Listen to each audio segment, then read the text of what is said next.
میرے نبی کریم علیہ الصلوۃ والسلام سے پوچھا گیا تھا یا رسول اللہ ذلت کیا ہے؟ فرمایا لالچ کرنا۔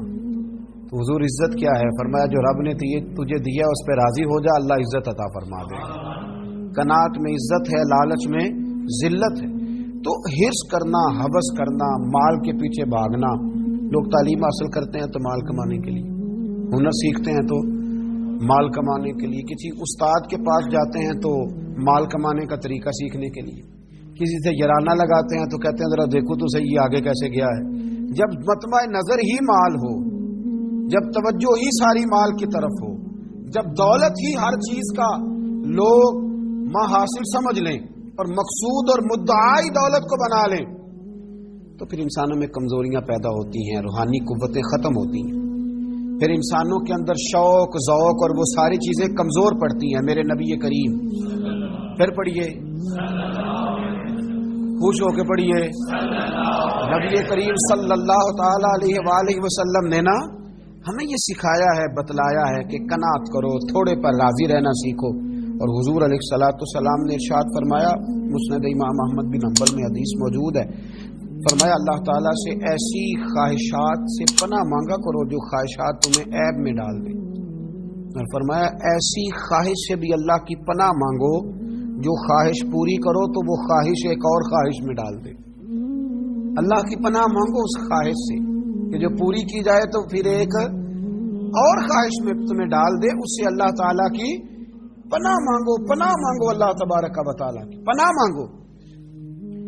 بزرگوں نے لکھا ہے، حضرت محدث ابن جوزی علیہ رحمہ نے، کہ ایک شخص تھا، اسی گھر میں ایک ناگن رہتی تھی، ناگن، وہ ناگن سونے کا انڈا دیتی تھی۔ بزرگ جب حکایات بیان کرتے تو سمجھانے کے لیے بیان کرتے، سونے کا انڈا دیتی تھی۔ اس ناگن نے اس طرح کیا کہ ایک دن اس کے گھوڑے کو ڈس لیا، گھوڑا مر گیا۔ گھر والوں نے شکایت کری کہ اس کو مار دینا چاہیے، گھوڑا آج اس کے ڈسنے سے مر گیا، یہ ناگن ہے، سونے کا انڈا تو دے گی لیکن ڈسے گی بھی ضرور، یہ ناگن ہے، انڈا سونے کا دے گی پر ڈسنا اس کی فطرت ہے، یہ ڈسے گی بھی۔ اس نے کہا بھی کوئی بات نہیں، سونے کے انڈے سے کئی گھوڑے آ جاتے ہیں، مر گیا تو کیا ہوا۔ کچھ دنوں کے بعد اس ناگن نے کتے کو ڈسا، کتا بھی مر گیا۔ گھر والوں نے شور مچایا کہ یہ ناگن ہے تو اسے دودھ پلاتا ہے، یہ سونے کا انڈا تو دے گی پر ڈسے گی بھی، اس لیے کہ ڈسنا اس کی فطرت ہے، اس کی طبیعت ہے۔ اس نے کہا کوئی بات نہیں، سونے کے انڈے سے کئی کتے خریدے جا سکتے ہیں۔ کچھ دنوں کے بعد اس نے پڑوسیوں کے کچھ جانوروں کو بھی ڈسا، لیکن جب انسان کی آنکھوں کے سامنے سونے کے انڈے کی اینک لگی ہوتی ہے نا، پھر کتنے لوگ ڈسے جا رہے ہیں اس کی پرواہ نہیں ہوتی۔ جب سونے کے انڈوں کی اینک لگ جاتی ہے پھر کتنے غریبوں کی کٹیا جلتی ہے پر اس کی پرواہ نہیں ہوتی۔ جب سونے کے انڈوں کی اینک لگ جاتی ہے پھر کتنے رشتے ٹوٹتے ہیں، لوگ پرواہ نہیں کرتے۔ سونے کے انڈے کی اینک لگی ہوئی تھی۔ پھر ایک وقت ایسا بھی آیا کہ اس شخص کا ایک ہی جوان بیٹا تھا، ایک ہی بیٹا، جس کی طرف دیکھ دیکھ کے ماں باپ جیتے تھے، جو ان کی آرزوؤں کی امیدوں کا مسکن تھا، جو ان کی آنکھوں کی ٹھنڈک تھا، روشنی تھا۔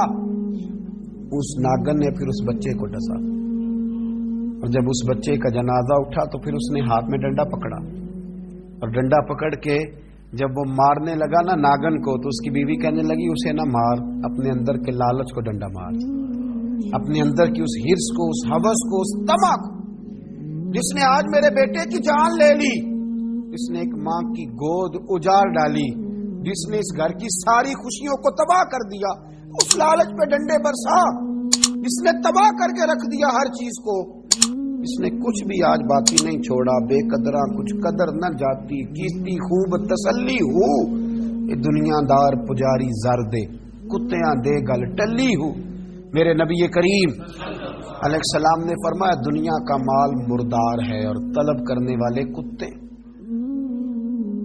مردار مال کو طلب کر رہے۔ بیٹے کا جنازہ اٹھ گیا، اب کیا فائدہ ہوا؟ آج روحوں کے جنازے اٹھ رہے ہیں، آج دلوں کے جنازے اٹھ رہے ہیں، آج